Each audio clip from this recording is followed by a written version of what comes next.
আল্লাহর ইশারার বাইরে কোনো কিছু হয়, আল্লাহর ইশারার বাইরে কোনো কিছু হয় বলেন না, হয় আল্লাহর ইশারার বাইরে কিছু হয় না।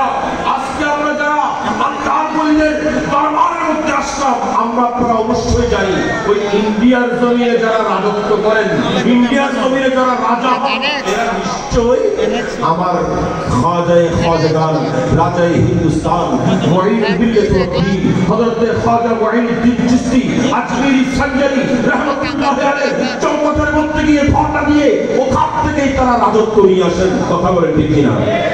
এটা সম্ভব হয়, সেজন্য ওখানকার রাজারা জানিয়ে দিয়েছেন, কুরসি পর कोई भी बैठे राजा तो मेरा ख्वाजा है, राजा तो मेरा ख्वाजा है।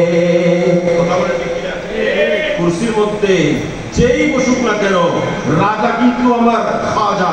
ঠিক না ঠিক? এখনো আমরা আপনারা জানি না, আমরা আপনারা উপলব্ধি করতে পারছি না।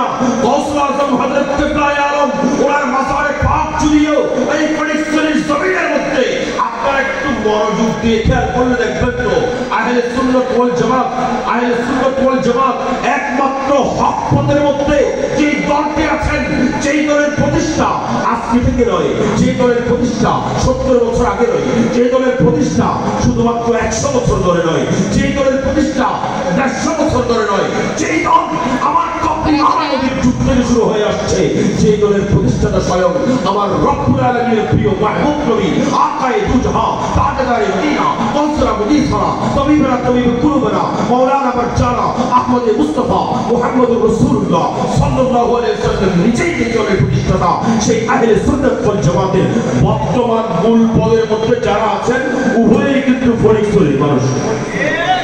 কথা বলেন ঠিক না ঠিক? উভয় ফরিদপুরের মানুষ। এটাই প্রমাণ দিয়েছেন সুন্নিয়তের মূল কারখানা, সুন্নিয়তের মূল কেন্দ্রবিন্দু, সেটা হলো মাঝভান্ডার দরবার শরীফ। আল্লাহু আকবার।